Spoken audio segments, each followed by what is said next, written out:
নমস্কার, আমদুরিয়া নিউজে সকলকে জানাই স্বাগত। আমি অঙ্কিত। এসেছি গুরুত্বপূর্ণ কিছু খবর নিয়ে। বাজনার তালে দাদুকে চিরবিদায় নাতি নাতনির। শোকে কাতর হয়ে নয়, বরং বাজনার তালে 104 বছরের দাদুর শেষ যাত্রা সম্পূর্ণ করল তার নাতি নাতনিরা। গত রবিবার এমনই এক বিরল ঘটনা দেখা গেল পূর্ব মেদিনীপুরের পাঁশকুড়ের শ্যামসুন্দরপুর পাটনা গ্রামে। আসলে মৃত্যু মানে শেষ নয়, নতুন জীবনের শুরু। সেটা ভেবেই দাদুকে হাসি মুখে উৎসবের মেজাজে বিদায় জানালো তারা। সোশ্যাল মিডিয়ায় ভিডিও ভাইরাল। আসছি পরবর্তী খবরে। ফের দুর্ঘটনার কবলে জনপ্রিয় মন্দির। তিরুপতি বালাজি মন্দিরে আগুন লাগায় আতঙ্ক ছড়ালো। বেশ কয়েক মাস আগে প্রাণীজ তেল মেশানো প্রসাদ ব্যবহার নিয়ে অভিযোগ উঠেছিল। কিছুদিন আগেই ভিড়ের চাপে ভক্তদের পদপৃষ্ট হওয়ার ঘটনা। একের পর এক বিপদ যেন গ্রাস করছে দক্ষিণ ভারতের এই মন্দিরকে। সোমবার ভেঙ্কটেশ্বর মন্দিরের প্রাসাদী লাড্ডু সরবরাহ কাউন্টারে আগুন লেগে যায়।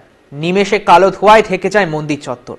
উপস্থিত পুণ্যার্থীদের মধ্যে আতঙ্ক ছড়িয়ে পড়ে। তবে মন্দিরের কর্মীরা দ্রুত পদক্ষেপ গ্রহণ করায় আগুন নিয়ন্ত্রণে আসে এবং বড় ধরনের ক্ষতি থেকে রক্ষা পাওয়া সম্ভব হয়।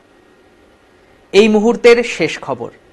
ফের শক্তিশালী ভূমিকম্প জাপানে, সুনামির সতর্কতা জারি। নতুন বছর যেন ভূমিকম্পের বছর। প্রকৃতি যেন চোখে আঙ্গুল দিয়ে সেটা ইঙ্গিত করছে। বছরের শুরুতেই রিক্টার স্কেলে 7.1 মাত্রার জোরালো ভূমিকম্পে কেঁপে উঠেছিল তিব্বত। ক্ষয়ক্ষতির মাত্রাও ছিল বেশি।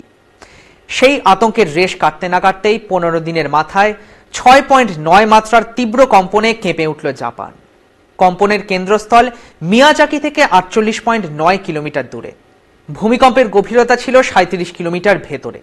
সেখানে সরকারের তরফে সুনামির পূর্বাভাসও জারি করা হয়েছে। ঘন ঘন এমন ভূমিকম্পগুলি কোনো বড় বিপদ বয়ে আনতে পারে কিনা তা নিয়েই দুশ্চিন্তায় রয়েছে ভূতত্ত্ববিদরা।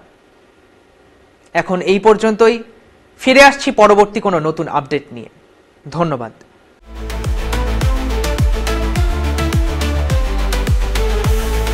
Amudoria News, Voice of the Marginal.